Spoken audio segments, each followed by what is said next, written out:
Bienvenue à tous pour ce 4e live de l'initiation Zéro Mental Thérapie, ce 4e live qui correspond à la phase 3 de déshypnose, le point 0.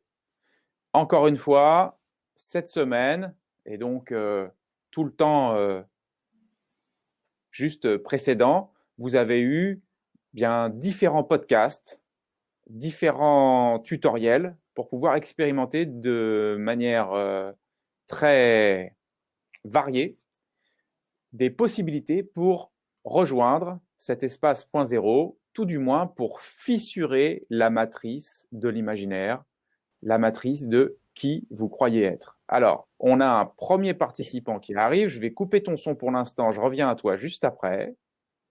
Voilà. Cette semaine, il y a eu plusieurs choses et encore une fois, j'ai des questions intéressantes que je vais vous remettre et auxquelles je vais pouvoir également répondre.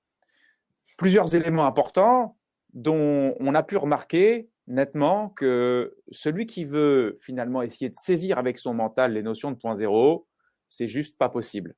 C'est qu'à un moment donné, vous êtes obligé de lâcher le mental, de rentrer véritablement dans l'expérience, j'ai envie de vous dire de vous oublier pour pouvoir revenir à un niveau plus profond de perception. On a eu plusieurs techniques cette semaine pour pouvoir faire en sorte de vivre ça. La première, c'est la technique du qui pense. Qui pense, c'est cette faculté d'observer votre mental et de constater qu'à force d'observer votre mental, vous vous dissociez du mental parce que vous vous apercevez que vous n'êtes pas le penseur. 2, vous continuez d'observer ce mental qui pense, ce fameux penseur qui pense, et qu'à force d'observer ce fameux penseur qui pense, vous observez que c'est plutôt davantage des bribes de mental qui s'auto-activent seules. Et à force d'observer ces bribes mentales qui s'auto-activent seules, bien, il y a comme un espace de vide qui se crée entre ces bribes, jusqu'à vous apercevoir qu'en fait, il n'y a pas de penseur. Il y a juste un vide, il n'y a personne. Et que c'était l'oubli de ce que je viens de vous préciser qui faisait qu'il y avait un agglomérat de pensées qui revenait, et puis une identification à ces pensées qui font croire que nous sommes le penseur. Mais comme vous l'avez déjà vu en mental off, déjà, vous pouvez être sans penser. D'ailleurs, vous êtes davantage quand vous ne pensez pas. Et le mental est un matériau hypnotique extrêmement puissant. Alors, c'était amusant parce que, par exemple, sur cette première technique de qui y pense, j'ai eu, par exemple, une remarque du style « Oh, je suis un peu sceptique sur cette notion ».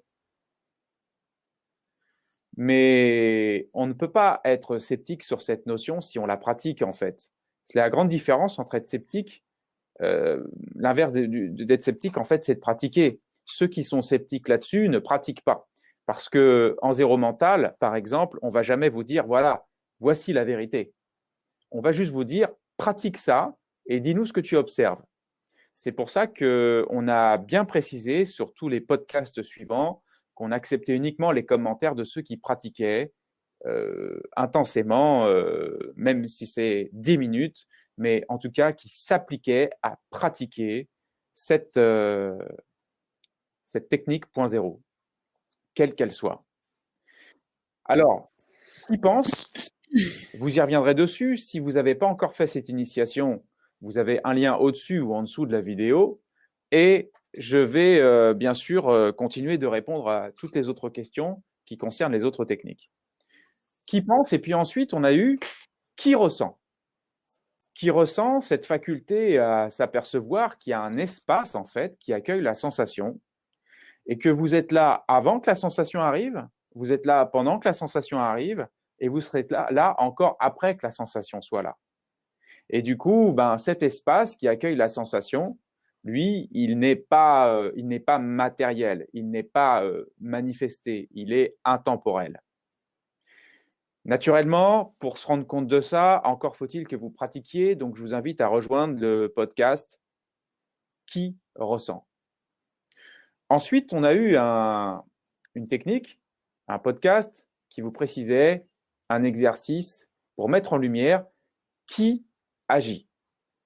Qui agit, c'est cette faculté, encore une fois, à vous apercevoir que vous ne savez pas quelle sera votre prochaine pensée. vous ne savez pas quel sera votre prochain mouvement. Vous ne savez pas non plus quelle sera votre prochaine émotion. En fait, vous ne savez pas du tout ce qui va se produire dans le bloc automatique corps mental. Là où beaucoup de personnes d'habitude s'identifient à celui qui agit, celui qui prend les décisions, et qu'au final, quand on s'aperçoit, grâce à cette technique, de cette évidence que l'action se déroule d'elle-même, alors ça apparaît très clair. Donc déjà, 3 expériences intenses pour tous ceux qui n'avaient pas l'habitude de se déconditionner à ce point de leurs croyances racines.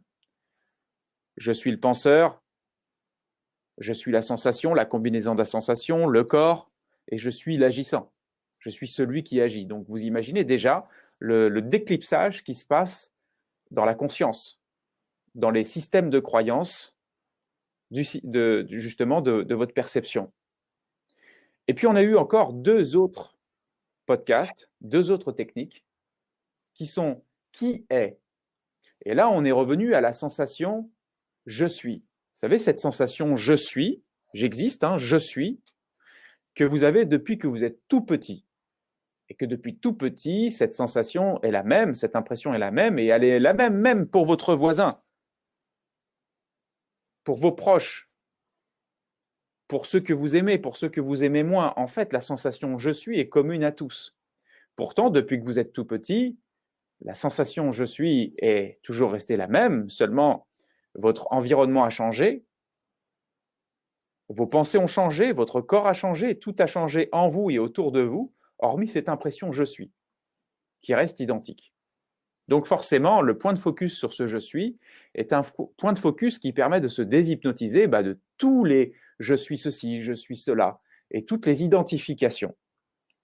Seulement, on s'aperçoit qu'il est possible de remonter encore en amont de ce je suis.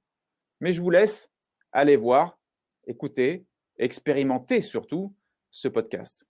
On est revenu également à ce dernier podcast qui est qui voit, qui observe, qui est témoin même du je suis qui apparaît et disparaît,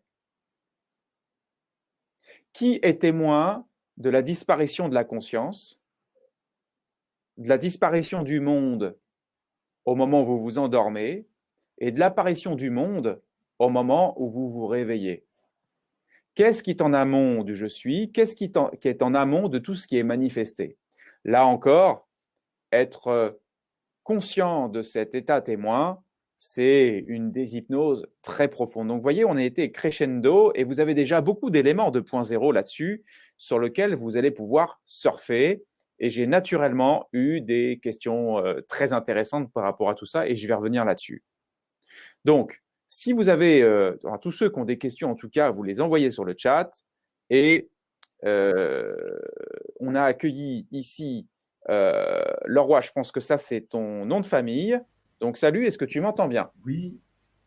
Ok, super. Si jamais tu as une question, il te suffit de lever la main.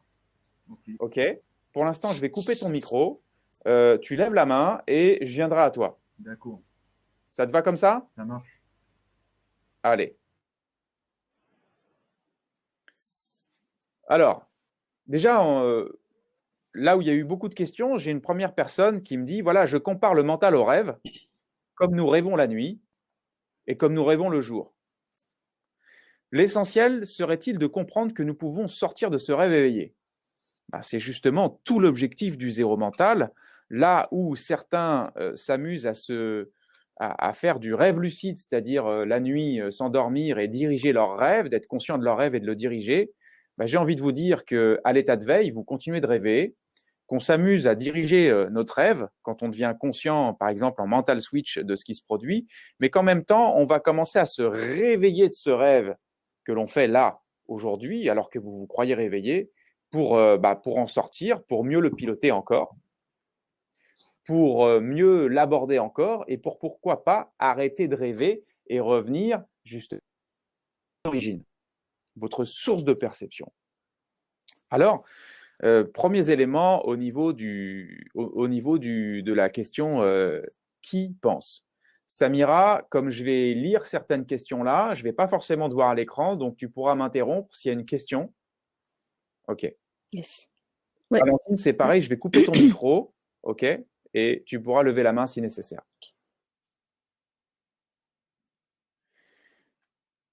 Alors déjà, génial, parce que j'ai donc un premier commentaire qui me dit perplexe. Hein. Pour moi, j'avoue être très perplexe devant cette affirmation qu'il n'y a pas de penseur. Et je remercie cette personne d'avoir fait ce commentaire parce qu'effectivement, il y a de quoi être perplexe et vous le resterez tant que vous ne pratiquez pas.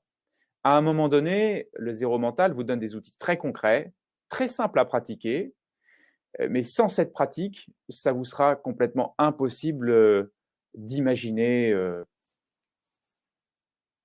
cette histoire parce que justement, tout ce qu'on est en train de se raconter est au-delà de votre imaginaire. Donc, restez perplexes, vous tous, tant que vous ne pratiquez pas. Il n'y a pas de penseur, c'est-à-dire que la pensée d'un philosophe, par exemple, est extérieure à lui, qu'il serait un canal, une voie d'expression de ce à quoi il est relié. Effectivement, en fait, même la pensée d'un philosophe, comme la pensée d'un homme inculte, c'est pareil, en fait. C'est juste qu'effectivement, il y a des pensées qui sont plus connaissantes que d'autres, qui sont plus sophistiquées que d'autres, qui ont un savoir accumulé plus que d'autres. Mais ça ne change rien du tout au système du point zéro. Le point zéro n'est pas une question de connaissance, de pensée, de savoir accumulé. C'est au contraire cette faculté d'aller par-delà le savoir et d'accepter de l'abandonner, de le quitter pleinement pour s'apercevoir tout simplement de ce qui reste une fois qu'il est tombé. Autre question. Bonjour. Durant la pratique, j'ai été assailli de pensées au début et à force de me répéter la question donc, qui pense ? Je me suis de plus en plus détaché jusqu'à ressentir une sensation de bienveillance, un peu comme revenir dans une sorte de cocon. J'ai ressenti comme une douche énergétique, ça me fait un bien fou, je vais persévérer, merci pour ton enseignement, etc. Ok. Donc effectivement, au fur et à mesure où vous allez pratiquer ça, de toute façon, les résultats seront sensiblement différents et ils s'approfondiront au fur et à mesure. Donc, persiste bien à réorienter ta pensée. Qui y pense ? Alors, on pourrait se dire, ouais, mais quand je dis qui pense, je pense. En fait, c'est une mini-pensée, une mini-question. Cette question-là, elle vise à renverser ta perception pour réorienter ton attention sur un point différent. Et grâce à ça, tu vas pouvoir quitter une perception ancienne pour aller vers un nouveau possible, un champ plus large de perception.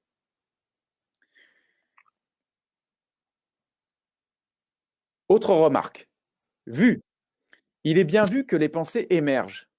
Il n'y a pas de qui pense, il n'y a pas de penseur, mais des combinaisons de pensées qui s'auto-activent selon les contextes. Vie familiale, vie professionnelle, amis, etc. Ce qui est rigolo, c'est qu'à plusieurs reprises, la pensée c'est quoi la prochaine pensée est venue et que à chaque fois s'en est suivi un très très long moment de pur silence, un vide, un calme, une tranquillité, une douce quiétude éveillée qui était bien là. Question. Je saisis bien l'illusion du penseur, mais pas l'illusion de la pensée. Elle semble encore y avoir une certaine réalité. Très important. En fait, c'est juste ce que tu avais besoin de constater. L'illusion du penseur. Parce que la pensée, elle peut être tout à fait présente. C'est normal, en fait. On ne va pas dire qu'il n'y a pas un truc en plastique dans ma main. Ce n'est pas ça le problème. On ne va pas dire qu'il n'y a pas la pensée qui passe. On va juste remarquer que cette pensée n'est pas si réelle que ça parce que déjà, à peine apparue, elle disparaît. Et que la pensée elle-même est une notion si virtuelle comme dans un rêve que tu peux te demander également ton rêve en fait quand tu le rêves la nuit. Est-ce qu'il est vraiment vrai ? À partir du moment où quand tu te réveilles le jour, tu t'aperçois que ça n'existait pas. Donc tout est une question de définition, de perception. On ne va pas dire que le rêve n'existe pas en tant que tel, on l'a vraiment rêvé quelque chose. Mais sa nature même, elle est vraiment illusoire, virtuelle. C'est pour ça qu'on dit que la pensée n'existe pas. Mais que tu aies une pensée qui apparaisse dans ton esprit, c'est normal. C'est ton rapport à la pensée, c'est ton regard sur la pensée qui change en fait ta façon de la définir, ta façon de la considérer. Donc oui, c'est normal qu'il y ait des pensées qui passent, et oui, bravo, c'est bien que tu aies constaté qu'il n'y a pas de penseur. Ça veut dire quoi? Que tu as une vision profonde qui s'est installée dans ton système et que tu as pu détecter ce qui habituellement n'est généralement pas détecté par la plupart des êtres humains qui n'observent pas suffisamment ce qui se passe au-dedans d'eux. Si vous avez des questions là-dessus, surtout participez parce que c'est comme ça que vous évoluerez tous le plus vite. Il y a déjà une question là Ouais. sur le live, ce qu'on appelle être dans l'être, par exemple, pour quelqu'un qui serait dans l'accompagnement, c'est être dans l'observation ou témoin de l'observateur? Alors, ça va être témoin de l'action qui se déroule d'elle-même.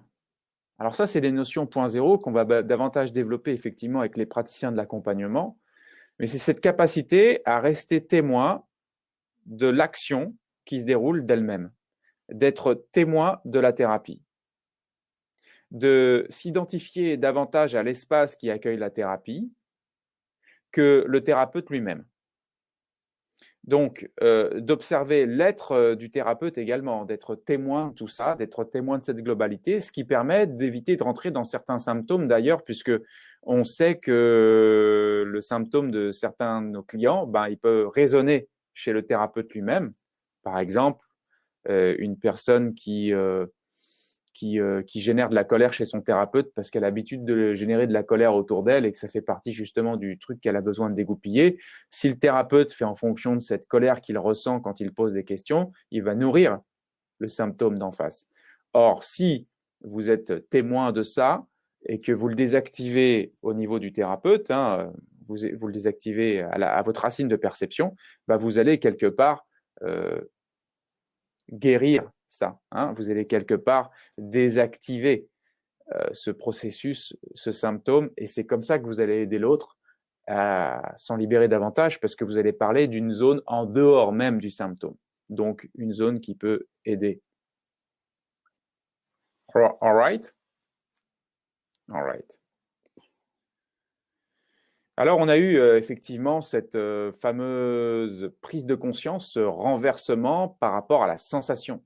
Est-ce que vous êtes la sensation, la combinaison des sensations, et donc le corps, ou bien l'espace qui accueille le corps lui-même? Et là encore, beaucoup de remarques, Alors, j'ai eu... il y a des choses que je ne peux pas vous partager dans ce live parce que ça serait un peu long. C'est des descriptifs de ressentis, d'expériences, des feedbacks d'expérience. Moi, je me concentre ici sur ce live vraiment sur les questions, on va dire, essentielles que j'ai pu noter. OK? Alors justement, par rapport à la douleur, question hyper légitime, hyper importante. Et je crois que c'est le point culminant de cette expérience. On me dit, voilà, tout à fait d'accord sur le principe et la méthode que j'essaye de pratiquer depuis un certain temps, mais en cas de douleur, il est difficile de couper sa pensée et le ressenti. En fait, il n'est pas du tout question en 0.0 de couper le ressenti. Le ressenti, il est là. C'est le rapport au ressenti qui change. Et s'il y a une douleur, il y aura vraiment une douleur. Mais c'est le rapport à cette douleur qui change. Si, par exemple, tu es complètement identifié à cette douleur et qu'il y a toute une histoire autour de cette douleur, je risque de mourir, ça risque d'être pire, mon corps va se briser, ou tu vois, toutes ces choses, toutes ces histoires, toutes ces pensées, ça va avoir une tendance à renforcer même l'importance de cette douleur qui, au final, est vraiment une information. Mais ça peut être violent à vivre sensoriellement, seulement c'est la sensorialité du corps qui est en jeu à ce moment-là.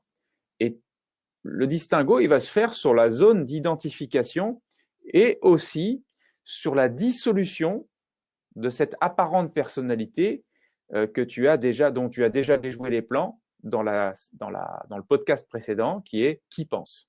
Quand tu vois qu'il n'y a personne et que tu vas, par exemple, je ne sais pas, moi, admettons, tu vas chez le dentiste te faire un détartrage, pour ceux qui l'ont déjà vécu, vous pouvez avoir des douleurs violentes. Mais si vous observez que finalement, il n'y a pas de penseur et que vous êtes dans ce focus-là, qu'il n'y a personne, eh bien, vous allez remarquer que la douleur, elle est là, mais déjà, elle est moins forte et il n'y a pas du tout le même rapport à tout ça. Il y a une transcendance qui se met en place. Alors, jusqu'où ça peut aller? Moi, je ne peux pas trop vous dire parce que c'est vrai que moi, je ne me suis pas fait torturer. On ne m'a pas découpé les ongles et découpé la peau avec un rasoir, vous voyez. Mais je crois que déjà, vous pouvez gagner en confort sur tout le reste du temps. Qu'est-ce qui se passe dans des moments où les douleurs sont très violentes? Il a été également rapporté que des personnes ont comme l'impression de sortir de leur corps. En zéro mental, on va juste vous préciser qu'elles se réassocient à un plan plus subtil de perception. Donc, parfois même, la douleur très violente fait que naturellement, le processus point zéro se met en place. Mais c'est là la limite de mon explication. Je crois que la plupart d'entre vous ont donc des moments généralement sans douleur, mais la question, en tout cas, elle était légitime, et c'est pour ça que j'irai. Il y a une question dans le live là, enfin dans le chat, décidément j'ai du mal. Est-ce que la capacité d'être témoin de soi-même sous-entend que nous sommes deux? La présence prisonnière de celle qu'elle Super observe. question, en fait. Dans ta question, il y a juste la croyance encore que tu es en train de t'observer. Et le toi que soi-disant tu observes, c'est celui auquel pour l'instant tu t'identifies. Mais le toi là auquel pour l'instant tu t'identifies, que tu crois observer, en fait, c'est un agglomérat d'automatismes. Et si tu as bien suivi l'initiation avec toutes les séquences, qui pense, qui ressent, qui voit, qui est, qui agit, tu vas t'apercevoir qu'en faisant ça, il y a une désidentification qui se produit. Donc oui, il y a un corps, oui, il y a un corps qui agit, oui, il y a la vie qui passe à travers ce corps, mais profondément, le point zéro est en amont de ça. Ta nature profonde est en amont de ça. Donc, c'est pas qu'il y a deux, c'est que pour l'instant, tu as deux croyances. Ou pour l'instant, tu as ton point de perception point zéro que tu commences à retrouver et que pour l'instant, tu es un petit peu entre deux parce qu'il y a des anciennes croyances qui te font croire que tu es encore sur deux plans. Je précise quand même une chose, c'est que le point zéro, il est en amont, mais en même temps, il transcende tout. C'est-à-dire que c'est le substrat de tout. Donc, il est à la fois pas le corps, mais il est le substrat du corps en même temps. Et j'espère que ça répond à ta question. Qui a posé cette question? Ok, super, Victor. Bonjour Frédéric, quand je fais l'expérience, je vois la sensation intérieurement, seulement voir c'est tout, pas de notion d'espace ou d'accueil, mais le simple fait de voir la sensation, ou dit autrement, d'en être conscient, il y a voir et la sensation. Deux éléments distincts dans l'expérience, voir ce qui est là, dans ce dépouillement extrême de l'expérience. Étonnamment, le mental est silencieux, sans doute parce que j'étais concentré intensément sur quelque chose de très subtil. En fait, plus précisément, le mental est silencieux parce que tu retouches, tu recontactes, grâce à ce renversement de perception, tu recontactes une zone silencieuse de toi. Et comme très directement, tu recontactes cette zone silencieuse, naturellement, le mental, il a tendance à diminuer. Mais je tiens vraiment à préciser à vous tous que votre expérience point zéro ne doit pas forcément être dénuée de mental, mais plutôt de désidentification du mental. Il est clair également que vous pourrez avoir des expériences point zéro où il n'y a plus de mental du tout aussi. Mais ne croyez pas qu'à chaque fois que vous pratiquez le point zéro, qu'il doit absolument y avoir zéro mental. D'accord? Zéro mental, c'est vraiment une technique qui englobe tout. Et c'est vrai qu'en finalité, on pourra avoir une expérience de point zéro avec vraiment, on a tranché la tête du mental et on est dans un espace où c'est très silencieux, dense, profond et sans concept aucun, comme si on a vraiment éteint pour de vrai la lumière du mental. Et après, voilà la limite de ma description.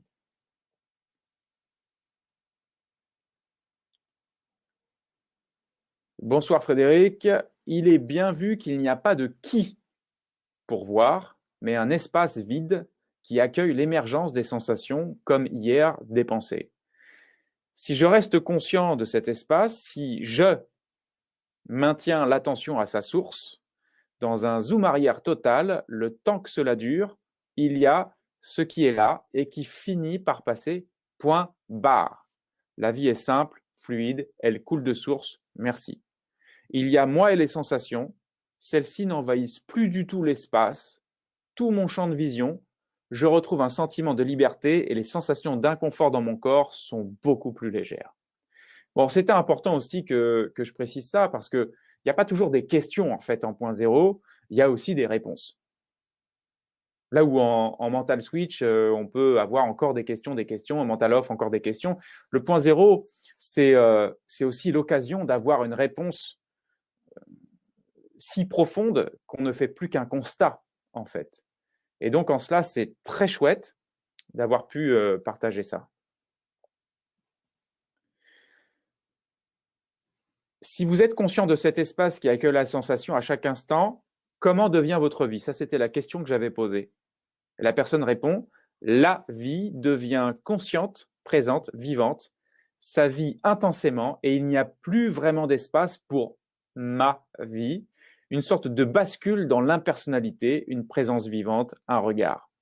Bon, bah voilà, hein, c'est là qu'on arrive, hein, quand on fait du point zéro, c'est la liberté, et c'est aussi pour ça qu'on précise en zéro mental que c'est également la fin de la thérapie, si tant est que vous puissiez maintenir en fait une perception sur ce plan-là. Est-ce qu'il y a une question Non. Je sais que ton nom de famille, c'est Leroy. Ton prénom, c'est Olivier. Olivier? Ouais. Est-ce que tu as une question jusque-là? Ben, une question me passait par la tête. Je me disais, est-ce que tu associerais euh, au zéro mental, donc à l'état du vide intérieur et à l'accueil de ce qui est, à une situation aussi quelque part d'éveil? Alors, ok, je réponds à ta question, hein. Je coupe ton micro. C'est vrai que cette notion d'éveil, certains l'ont peut-être déjà croisée de près ou de loin. J'ai envie de vous dire, bon, c'est très directement lié à ce qu'on pourrait appeler également la non-dualité ou des sciences très très proches de ça. J'ai envie de te dire complètement, hein, c'est complètement ce dont on parle. Maintenant, la notion d'éveil et d'éveiller est tellement galvaudée, à mon sens, hein, il y a tellement un peu de tout et de n'importe quoi là-dessus, et des personnes qui se disent éveillées alors que bah, je pense qu'ils sont encore toujours dans un processus d'éveil comme d'autres. Voilà, j'ai pris beaucoup de recul et de distance par rapport à cette notion-là, mais oui, on parle bien des mêmes processus. Ça répond à ta question? Ok, super. Donc, j'ai sélectionné maintenant des questions par rapport à qui agit. Ce fameux renversement de perception vraiment surprenant, hein, pour comme ça spontanément, de se rendre compte qu'il n'est pas l'agissant, que ce n'est pas lui qui fait les choix et que ça se fait tout seul. Alors, ce n'est pas seulement pour dire que même les études scientifiques ont montré que le choix se fait une demi-seconde avant que tu en prennes conscience toi-même. Donc, ça confirme tout ça, mais l'essentiel, c'est que tu puisses t'en rendre compte par toi-même. Alors, voilà ce que j'ai. C'est super jubilatoire, ce genre de regard, et le constat que tout se fait tout seul, de soi-même. En 1987, à mes débuts en hypnose avec Jean Godin, j'avais expérimenté avec surprise qu'au bout d'un moment, des longues inductions ericksoniennes, ce n'était plus moi qui parlais, mais que les mots sortaient tout seuls, fluides et appropriés. Sur le moment, Jean Godin m'avait dit que c'était parce que moi-même, j'étais en état d'hypnose. En fait, c'était tout le contraire, et j'ai découvert grâce à ta série Antivirus, il n'y a pas de moi qui agit, ça agit, et j'en suis le témoin. Ton questionnement de ce jour, à travers l'évidence de se voir, que tout se fait de soi-même, est tranchant, net et sans bavure. Je tombe du fil souvent, mais le fait que cela soit vu me réinstalle illico dessus, dans un espace tranquille qui voit tout ce qui émerge. Je savoure et je me sens alors comme libéré d'une entrave. C'est un changement de perspective radical, c'est voir ce qui apparaît, installé dans le fauteuil de l'arrière-plan. C'est jubilatoire. Mille merci. Pourquoi il est important ce témoignage? C'est parce que justement, l'Institut Zéro Mental souhaite amener ça aux pratiquants de l'accompagnement, aux hypnothérapeutes et même aux thérapeutes en général. C'est très important pour nous de pouvoir communiquer ce message et de savoir qu'on peut toucher en nous ce qu'on appelle également la présence thérapeutique, mais cette zone qui apparaît très très claire quand elle est considérée et décodée comme nous le proposons. Donc, merci pour ton témoignage en ce qui concerne cette étape du processus. Alors, je vois qu'il y a d'autres questions dans le chat.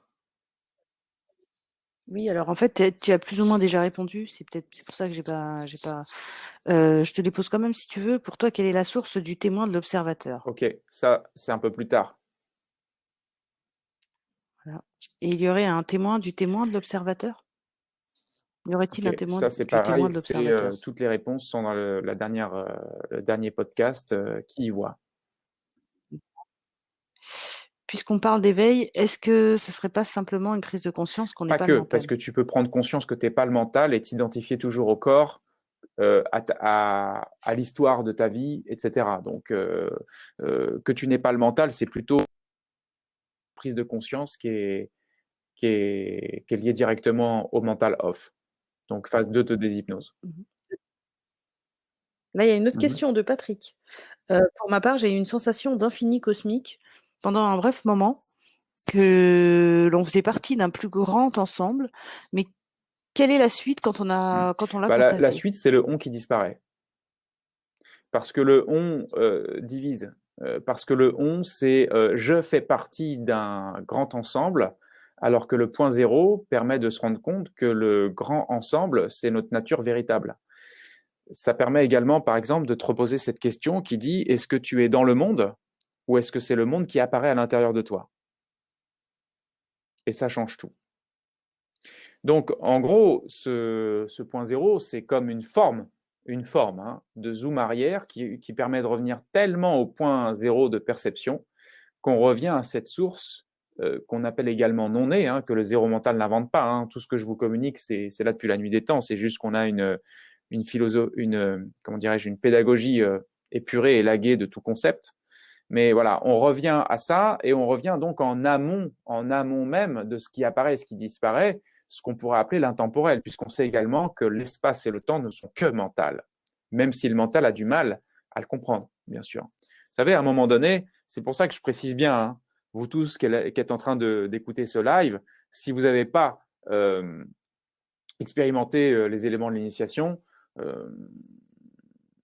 vous passez à côté de quelque chose de très important. Et là, vous pourriez vraiment avoir l'impression qu'on parle de n'importe quoi. Alors qu'en fait, tout ce dont on parle, c'est ce que l'on peut constater dans nos expériences directes, simples, d'accord? Même ma grand-mère, elle fait ça, d'accord? Des enfants, ils peuvent même se rendre compte de certains aspects de tout ça, d'accord?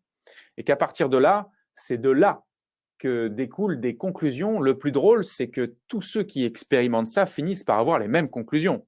Et il n'est pas question de juste lire des livres et accumuler des connaissances, parce que beaucoup ont lu des livres, sont très professionnels pour accumuler des connaissances et donner même l'illusion de la maîtrise de ce savoir, mais qu'en fait, en eux-mêmes, ils ne touchent rien.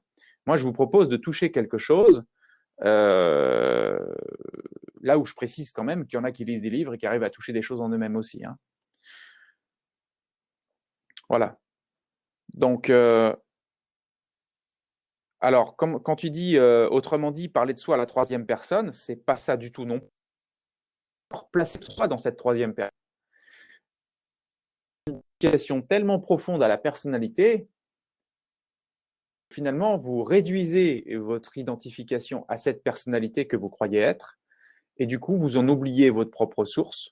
Et après, le temps de ce changement, le temps de cette déshypnose, il y a un passage où il y a cet amalgame entre le soi, le retour à sa source, et cette identification sur la personnalité. Et donc, on en arrive à des questions comme celle-ci. Mais après, au bout d'un moment, les choses vont devenir de plus en plus claires, de plus en plus simples, de plus en plus évidentes. Alors, Wissam qui nous dit, le point zéro est-il en amont du témoin? Ce témoin qui nous permet de travailler sur qui pense, qui ressent, et aller jusqu'où on peut aller pour confirmer l'expérimentation de ce que nous sommes dans le point zéro. Un témoin du témoin qui partage notre expérience illusoire, etc. Témoigner de ce qu'il pense, qui ressent, qui agit est relativement facile. Cependant, observer ou témoigner du témoin devient difficile. Aurais-tu des pistes? La piste, c'est le dernier podcast. C'est-à-dire qu'effectivement, on peut dire que la conscience peut revenir à sa source, reprendre conscience de ce qui est à l'origine de sa perception. On peut moins. En tout cas, cet état qui est là au moment de la disparition du monde, de la dissolution de la conscience, et qui est là donc de nouveau, bien sûr, au moment même où elle réapparaît. Et c'est vraiment le point, en ce qui concerne zéro mental, c'est vraiment le point final, hein, c'est vraiment la source de la source. Et avoir conscience du témoin, il suffit juste d'en être conscient, quoi, tu vois. La réponse est dans la question. C'est-à-dire que si je suis conscient qu'il y a un témoin et que je bascule toute mon attention dessus, je deviens témoin du témoin. Et c'est ce que je vous ai proposé dans ce dernier podcast. Voilà, j'espère que ça répond à ta question. Bien sûr, vous savez, là, on est dans une initiation, on est sur Internet. J'ai fait le maximum, en tout cas, pour vous transmettre déjà pas mal d'éléments là-dessus dans ce cadre technologique. Il est vrai qu'après, en séminaire, c'est un peu différent. On peut vraiment beaucoup plus facilement vous aider parce qu'on se sert également de toutes les techniques de communication, de lecture, de ce qui se passe pour vous, tant d'un niveau verbal, non verbal que de vos systèmes de croyances. Et forcément, on peut vous faire cheminer beaucoup plus vite. C'est là la seule limite de l'interaction par Internet. Il dit, j'ai vraiment l'impression de retrouver l'enseignement et ce que j'expérimente dans la pratique du Zen Soto. Je ne suis pas surpris, je ne suis pas un pro du Zen Soto, David, mais en tout cas, pour avoir effleuré certaines de ces pratiques, pour moi, j'ai envie de te dire, pour moi, c'est pareil. C'est juste qu'après, il y a peut-être des codes qui sont un peu différents, mais dans l'absolu, c'est pareil. Et tu vois, je viens de prononcer le mot d'absolu. Tout dépend de l'intention avec laquelle tu pratiques le Zen Soto, mais finalement, je crois que certains, en tout cas, au moins, le pratiquent pour trouver cet absolu, pour aller vers cet absolu. Ce qu'on appelle ce non-né, hein, cet intemporel.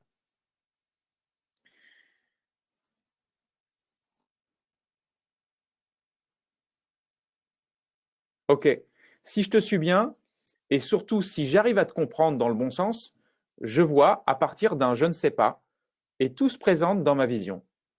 Mais je vois comme déjà,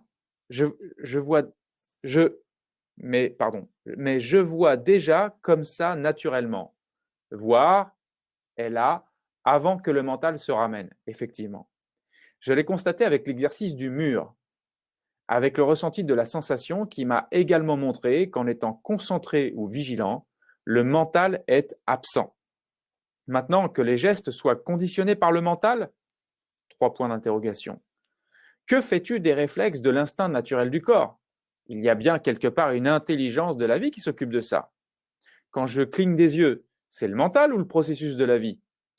Les bébés sont aussi un parfait exemple. Ils ne savent pas qu'ils sont des bébés. Pas de mental, et pourtant la vie s'occupe de tout pour leur croissance et pour leur croyance aussi. Fais-tu une distinction où tout est conditionnement mental? Génial cette question, je pourrais vous dire, mais qu'est-ce que vous en pensez, vous? En fait, le corps, tout comme le mental, le mental, il s'auto-active seul. C'est un réceptacle de mémoire qui s'auto-active seul. Votre corps, c'est pareil en plus densifié. C'est une densification de la conscience, c'est un agglomérat de mémoire, d'accord? Et pareil, il est automatique. Donc, il prend soin de lui-même. Et donc, ça va dans le même sens de tout ce qu'on dit. Le corps agit de lui-même. Alors, la question qui sous-tend tout ça, c'est est-ce que du coup, le corps a besoin de mental pour agir et réagir? Non. C'est-à-dire qu'il y a toute une partie quand même du corps qui est complètement autonome, et on le voit bien dans tout ce que vous faites. puisque vous êtes les premiers à savoir que vous n'avez plus besoin de penser pour marcher droit, pour courir, vous n'avez même pas besoin de penser pour digérer. Tout ça, c'est un système qui est autonome en lui-même, un système ultra sophistiqué, avec des défenses immunitaires, avec des systèmes de guérison, c'est dingue en fait quand vous y pensez. Tout ça, je sais bien qu'il y en a qui ont mis leur soi et qui ont collé leur identification là-dessus, mais avant tout, c'est un système autonome, hein, qui prend soin de lui-même et qui n'a pas besoin d'une construction mentale égotique qui vient se mettre par-dessus pour croire qu'il régit le tout, parce qu'on s'aperçoit que cette construction mentale égotique qui croit régir le tout, souvent, c'est celle qui obstrue le tout, qui obstrue qui fout le bordel dans le système, qui fait bugger le système. Et c'est cette partie-là qui vient en thérapie. Pour ceux qui connaissent l'hypnose ericksonienne, Erickson lui-même disait le vrai problème, c'est que le conscient essaye de faire ce que l'inconscient sait faire mieux que lui. Et qu'une fois qu'on déclipse cette partie consciente qui fout la pagaille dans le système, là, il y a de la liberté qui apparaît. Et donc, il y a tout ça, mais la question, c'est comment faire tomber tout ça. Ça, c'est les identifications, c'est les croyances racines.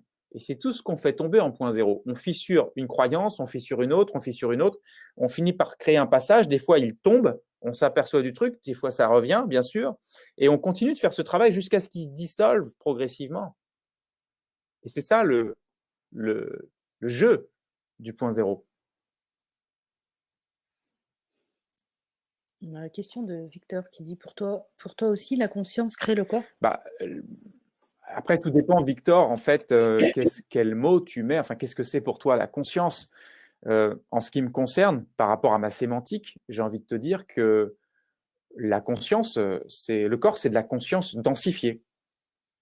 Tout comme je pourrais te dire, le mental, c'est de la conscience densifiée, mais tu vois, un état beaucoup plus subtil.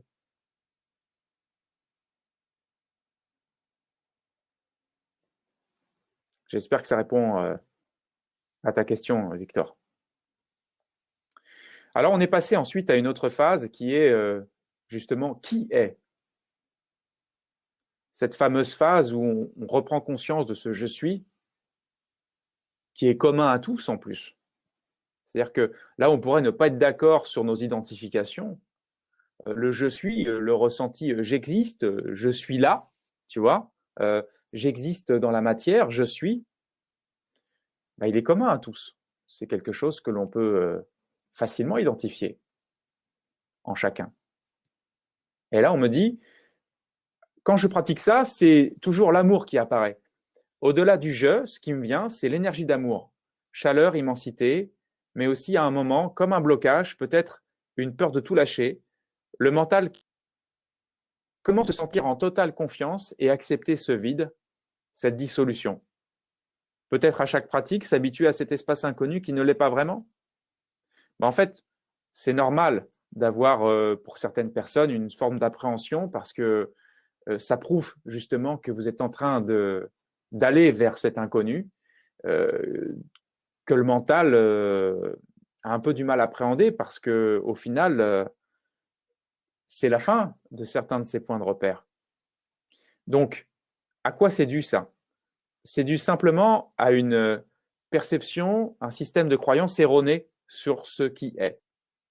Quand on dit ce qui est, c'est ce qui est par rapport à l'époque, c'est-à-dire le principe de l'état témoin, le principe du « je suis », le principe du fait que la conscience se meut d'elle-même et qu'elle agit d'elle-même, etc., qu'il n'y a pas vraiment de penseur, mais des bribes de pensée qui donnent l'illusion d'un penseur, etc. Et donc, plus on voit clair sur tous ces canaux, eh bien, plus le système de croyance s'ajuste à la perception de ce qu'on va appeler le réel, c'est-à-dire de voir les choses telles qu'elles sont par rapport à ce que l'on croyait être et ce que l'on croit être le réel.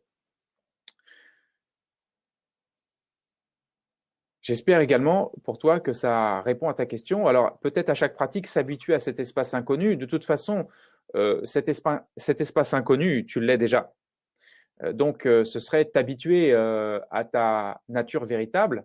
Et donc, ça va être forcément ce jeu de basculement progressif jusqu'à ce que ton esprit tout entier se pose dans cette nature véritable.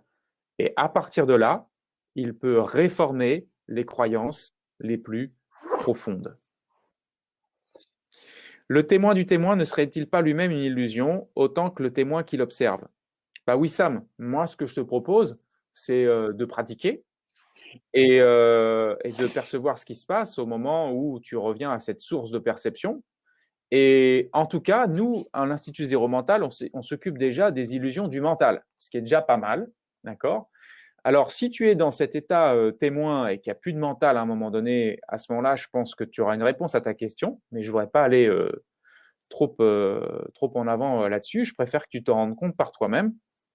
Mais en tout cas, ça sera déjà pas mal, d'un point de vue de ton existence, de revenir à cette source de perception. Voilà. Donc, je ne vais pas déduire quoi que ce soit de trop avancé là par rapport à ça. J'ai pour habitude, et je vous l'ai déjà dit dans les lives précédents, de faire pratiquer mes élèves avant tout et de partir sur leur feedback de leur expérience pour driver le truc. Mais loin de moi l'idée d'extrapoler quoi que ce soit d'autre. Victor qui dit quelle est l'utilité du mental s'il y en a une? Réponse, Victor, dans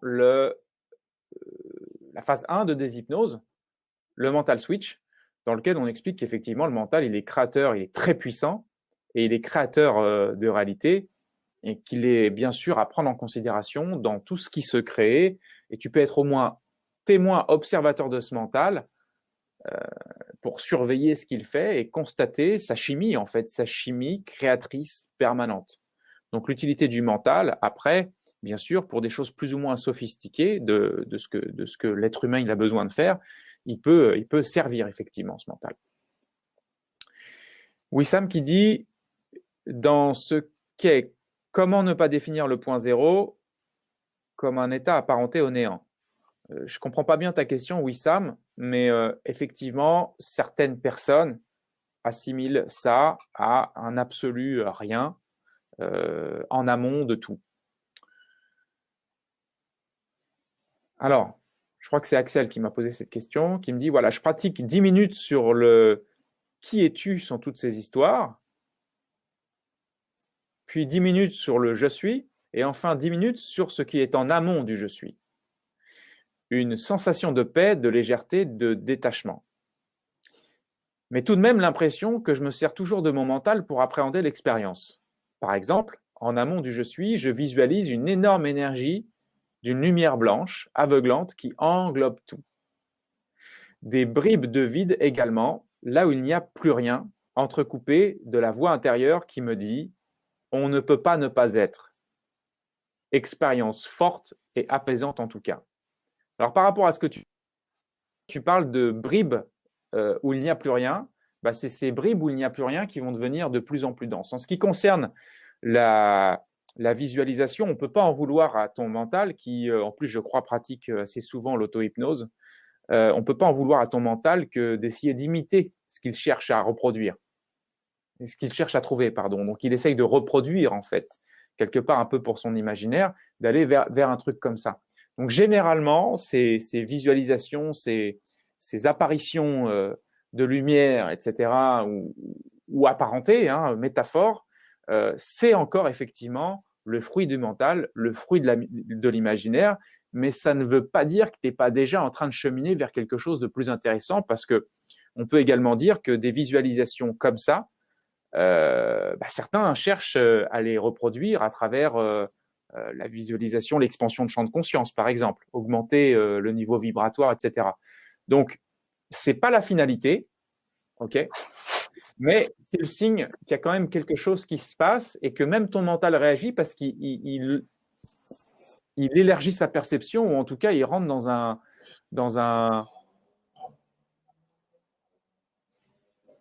dans une résonance avec une vibration, si on peut parler de vibration, de qualité vibratoire plus haute. Daisy qui nous dit, les techniques 0.0 peuvent-elles servir? Peut-elle venir à bout de tous les problèmes sans devoir repasser par des techniques de mental off ou de mental switch? Super question.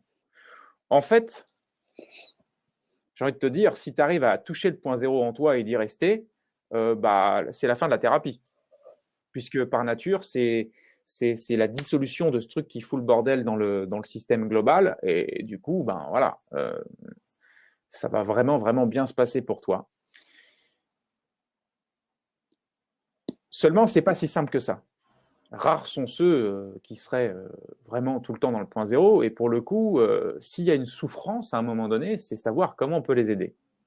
Alors oui, si tu viens dans le point zéro, tu peux réformer beaucoup de choses, évidemment, surtout si tu y es vraiment. Si tu es juste en train de progresser vers, c'est pas encore ça. Et c'est là justement que le mental off et le mental switch interviennent, parce que c'est pas seulement le fait de faire progresser la personne du mental switch vers le mental off, vers le point zéro, qui est déjà un cheminement top de déshypnose. C'est aussi également que, comme je l'avais dit précédemment, tu peux avoir un bateau avec des voiles, hein, et puis un moteur, ça peut quand même servir à certains moments. Dis-toi bien que les outils du mental switch, du mental off, sont très complémentaires d'un point de vue de la thérapie et souvent, plus souvent utilisés dans la thérapie que le point zéro. La thérapie va accueillir le point zéro d'une façon plus ample plus tard, dans les années qui suivent. Il y aura de plus en plus de demandes en ce qui concerne ce point zéro. Et là où nous, on l'utilise en praticien zéro mental, c'est surtout pour le thérapeute. Que le thérapeute puisse le plus possible se placer au diapason de ce point zéro, en tout cas l'utiliser pour faire tomber ses propres illusions et mieux comprendre l'illusion du mental, donc l'illusion de son client, et laisser infuser le plus possible également la présence thérapeutique. Donc, on l'utilise déjà en thérapie, mais pas forcément pour le faire faire au client, sauf si vraiment on sent qu'il y a une prédisposition à ça. Je parle de prédisposition à ça parce que vous l'avez constaté, vous tous qui écoutez ce live, qui êtes curieux du point zéro et qui n'avez pas forcément pratiqué ou qui n'avez pas pris le temps de pratiquer. C'est vrai que le mental, lui, il a une tendance à réussir à esquiver le point zéro. Il est un champion pour ça. Un truc, alors où il est sceptique, où il n'a pas compris, où il n'a pas le temps, où ça lui fait peur, où c'est trop compliqué soi-disant, ou bien, bref, il y a toujours, souvent, en tout cas, une esquive. Et qu'est-ce qui permet de transcender cette esquive? C'est souvent l'intention, un appel intérieur plus fort à déjouer ça et passer sur un plan de perception différent. Donc oui, tout à fait. Pour répondre à ta question, les techniques, elles peuvent venir se compléter. Voilà, Axel. Tant mieux si la réponse t'a également convenu. Patrick qui dit, pour toi, le point zéro permet d'avoir une vision de la vie plus élargie sans point de repère mental? Alors, j'ai envie de te dire, le point de repère, il est forcément mental. Ou alors il est mémoriel, c'est-à-dire si le corps est un point de repère, c'est une mémoire qui est un point de repère. Donc, j'aurais tendance à dire que la vie, ce sont des points de repère du mental, parce que tu perçois la vie à travers un certain filtre, quoi qu'il en soit. Mais en tout cas, le point zéro, c'est par-delà le mental, en deçà du mental, et c'est ce qui sous-tend la vie elle-même. Alors, est-ce que ça répond à ta question complètement? Je ne sais pas. Je vais la répéter encore une fois. Pour toi, le point zéro permet d'avoir une vision de la vie plus élargie, sans point de repère mental? En tout cas, on peut aller jusqu'à 100 points de repère mental, parce que sinon, ce n'est pas du point zéro. Sinon, tu n'es pas dans le point zéro. À un moment donné, si tu composes avec le mental pour interpréter ce qui se passe, ce n'est pas du point zéro.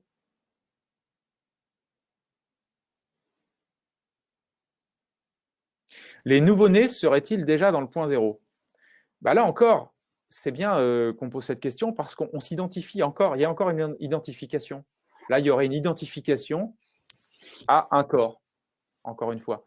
Le point zéro, ce n'est pas un nouveau-né, ni même un humain qui a un certain âge. Le point zéro, il est en amont de tout ça. Il est le pouvoir qui régit tout ça. Il est le substrat de tout ça. Et donc, la question, c'est pas s'il est... La question, c'est à quel moment le nouveau-né va prendre conscience que son point d'origine, c'est le point zéro. Et la question, c'est à quel moment l'humain va se rendre compte, c'est-à-dire que la conscience humaine va se rendre compte que son point d'origine, c'est le point zéro, et qu'il est bien plus vaste, que son identité véritable est bien plus vaste que ce qu'il a pu croire dans sa matrice mentale. Ok, tant mieux. Allez, je continue, je ne sais pas, allez, ça fait une heure qu'on pratique, je vais vous donner quelques... On va continuer comme ça, c'est la teuf. Le non manifesté sur lequel le jeu de la vie apparaît. Un regard intérieur qui nous renvoie aux sources de l'apparition de la vie.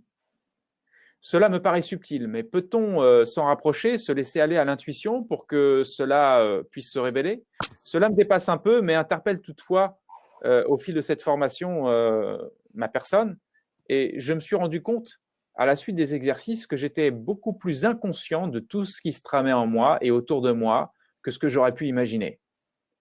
Je ne suis au fond que peu conscient de moi-même et du monde environnant, comme partiellement absent de tout ça, tout en étant physiquement là et me croyant pleinement présent, persuadé de ma pleine conscience, alors que je manquais tant de présence.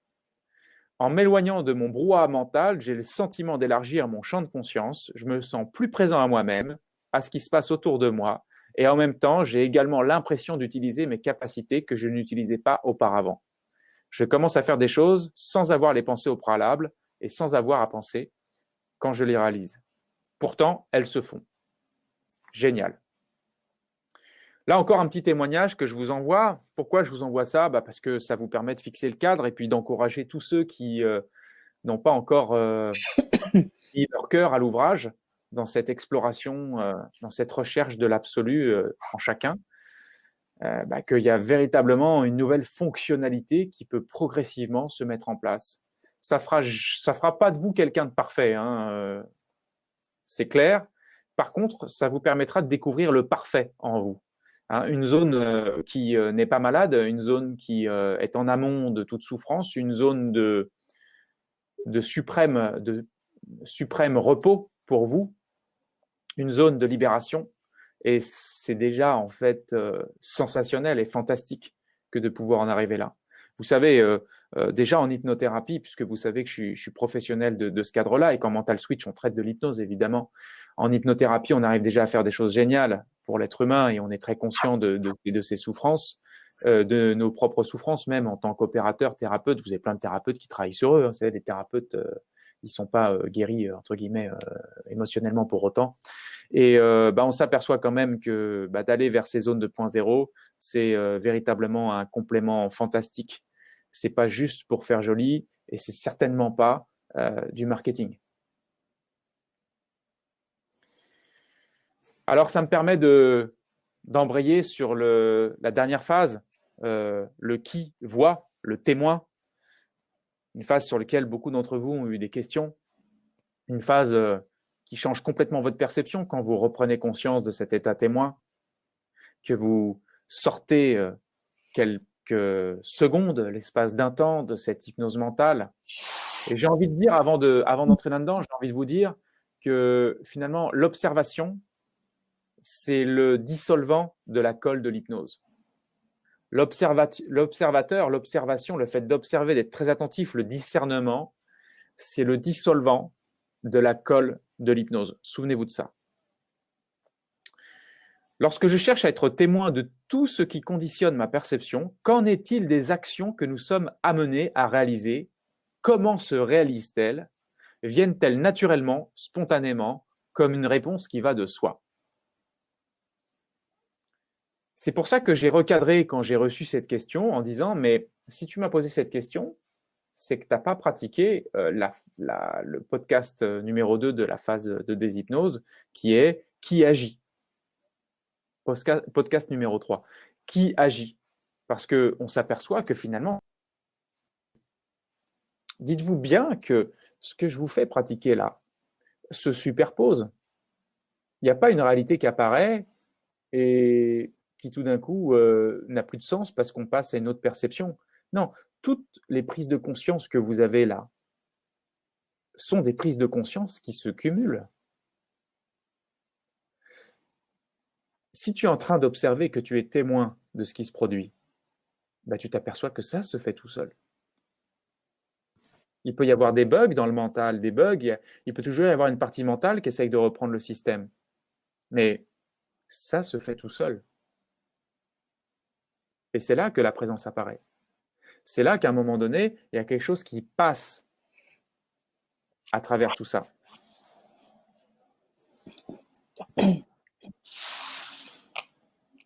Bonsoir Frédéric, merci pour ton message radical. Depuis ce matin et tout au long de la journée, dans les différentes activités, j'ai veillé à amener l'attention à sa source en zoom arrière total, en laissant le regard, la vision se détendre en cela qui voit. La perception, position témoin. Adieu fébrilité, tension, prise de tête, tout est plus fluide, calme, tranquille. Je me surprends à plusieurs reprises à sourire face à l'émergence d'une réaction vue qui se délite aussitôt. C'est fantastique. C'est tout poser et se déposer en voir. Voir la vie se dérouler dans un regard ouvert. Comme tu le dis, c'est simplement laisser la vie être pleinement avec un oui majuscule à ce qui est, puisque c'est là. Rester là, encore et encore là, maintenant, tout de suite.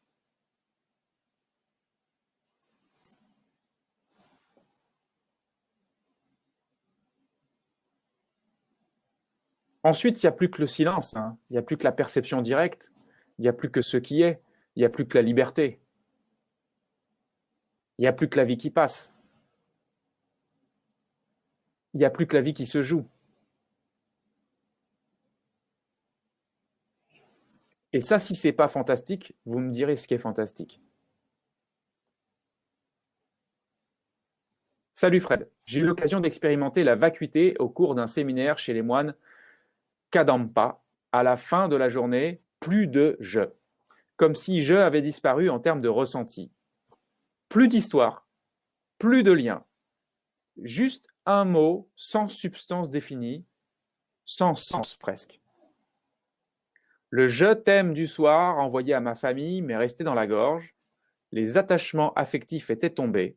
L'expérience passée, mon choix a été de récupérer mes attachements de mère et d'épouse. Ma question, comment peut-on vivre la relation à l'autre en étant au point zéro? Comment vivre les rôles s'il n'y a plus d'identification au je? Mon rôle même préface le je, non? Merci beaucoup en tout cas pour tout ce que tu transmets. Le rôle, c'est vos fausses identifications. Le rôle, c'est ce qui se joue de lui-même. Pourquoi vouloir à tout prix mettre votre je à l'intérieur? Laissez le rôle être. La sensorialité du rôle continuera d'être. L'important, c'est de revenir à votre point d'origine. Le point d'origine est le substrat même de ce rôle. Et quand tu dis l'autre, bah tu dis deux, en fait. Quand tu dis l'autre, ça veut dire que la question que tu as posée, c'est justement quand ton mental est revenu. Et c'est ton mental qui a commencé à se dire, mais bon sang, mais en fait, si ça continuait en ce sens, qu'est-ce qui se passerait de ma vie, le rôle que je joue, les liens affectifs, etc. Il faut savoir de toute façon qu'il y aura une transformation intérieure, mais qu'elle n'ira que pour mieux. C'est ça qu'il faut vous mettre dans la tête, en fait. C'est qu'on n'est pas en train d'inventer quelque chose. On n'est pas en train de vous faire voyager dans les étoiles. On est en train, au contraire, de vous faire atterrir dans le substrat, dans la source de ce que vous êtes. Et naturellement, il y a des ajustements, il y a des conséquences. Il y a des gens qui, effectivement, s'inquiètent de ce qui pourrait se produire s'ils restent au point zéro. Mais c'est exactement ce qu'on a dit au final. C'est que la vie se joue d'elle-même. Finalement, on pourrait être plutôt inquiet de ce qui se passe si on ne laisse pas la vie être, si on ne laisse pas les rôles se jouer, Si cette partie mentale égotique qui s'est construite par-dessus, si elle commence à foutre la pagaille dans le système, là oui, on pourrait s'inquiéter. Et les conflits, la plupart des conflits viennent de cette chose-là qui est mise par-dessus.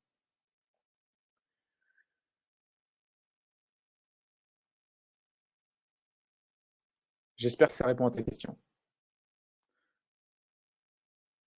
Alors au final, Fred, y a-t-il un qui pour un qui? Ok, ça c'était le petit clin d'œil de Victor. Johan qui dit « La pratique du point zéro doit-elle forcément être régulière pour apporter ses bénéfices ?» J'ai envie de te dire, en fait, elle doit être à chaque instant, jusqu'à ce que ça ne devienne plus une pratique, mais une perception directe. Alors naturellement, il y a des va-et-vient qui se font, hein, c'est normal. Donc j'ai envie de vous dire, faites ça autant que possible. Au final, c'est une chose très simple, hein, et dans le podcast Ta Mission Point Zéro, on le précise bien, hein, le point zéro ne fait que tomber les concepts. Le point zéro n'invente pas une réalité. Le point zéro met en lumière à quel point les concepts sont trompeurs et que certains concepts auxquels tu croyais que tu n'aurais jamais osé remettre en question, une fois qu'ils tombent, bah, ils tombent uniquement parce qu'ils n'existaient pas vraiment, parce qu'ils étaient le fruit de ton imaginaire, parce qu'ils ne peuvent tomber que dans une perception directe d'une nouvelle fonctionnalité bien concrète.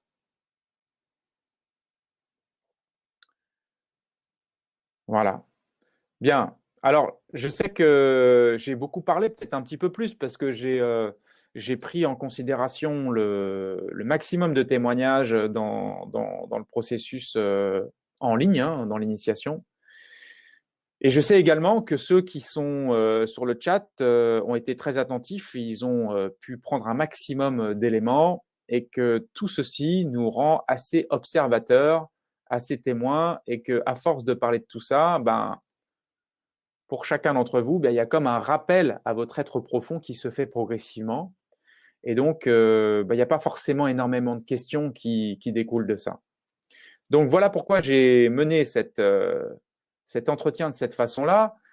Je précise encore une fois que lorsqu'on est dans une interaction en groupe, ça ne se passe pas de cette façon-là. On pratique, on interagit ensemble, on décode ce qui se passe pour vous, on recadre vos systèmes de croyances. Et c'est comme ça qu'on évolue dans tout ça. J'ai terminé cette initiation zéro mental thérapie. Je vous informe qu'elle sera accessible au public tout le temps. On a pris la décision de faire en sorte qu'elle soit accessible tout le temps, d'une façon complète. Il y aura sans doute encore des éléments de plus, mais pas forcément en termes techniques. La phase 1, phase 2, phase 3 des hypnoses, vous avez déjà beaucoup d'éléments. Si vous voulez en savoir plus, bah, il suffit de vous rendre sur nos séminaires, hein. On vous apprendra beaucoup d'autres choses. Il y aura sûrement des approfondissements en mode premium qui pourront se mettre en place. En tout cas, vous avez déjà de quoi pratiquer. Et c'est déjà top, en fait, tout ça. Donc, ça sera accessible pour le grand public. J'aurai également des professionnels de l'accompagnement praticiens zéro mental qui vont pouvoir vous accompagner à mieux intégrer cette initiation, qui vont pouvoir vous accompagner sur un chemin de déshypnose, donc vous pourrez les contacter. Et puis, il va y avoir également des émissions. Je vais faire des émissions qui ne seront pas forcément pour vous donner encore de la technique de déshypnose, mais pour zoomer sur des thèmes particuliers comme, par exemple, la détox mentale, la détox physique, comme, par exemple, zéro mental et les enfants, comme, par exemple, zéro mental et le sport de haut niveau, comme, par exemple, zéro mental et l'accompagnement en fin de vie, etc. En tout cas, on va faire des émissions comme ça. Ces émissions seront en libre accès et j'interagirai avec des professionnels de leur secteur, de cette spécialisation justement. Donc voilà, profitez bien. Vous allez pouvoir revenir sur votre initiation pour ceux qui ne l'avaient pas terminée. Vous allez pouvoir réviser votre initiation pour ceux qui ne l'avaient pas complètement approfondie. Vous savez, c'est comme un livre qu'on ouvre, qu'on réouvre, qu'on relit, qu'on approfondit. Je vous garantis qu'à chaque fois, ça sera toujours un petit peu plus affiné en termes de perception. Donc, merci à tous pour votre attention et je vous dis à très bientôt pour la suite. Voilà. Allez, bye à tous.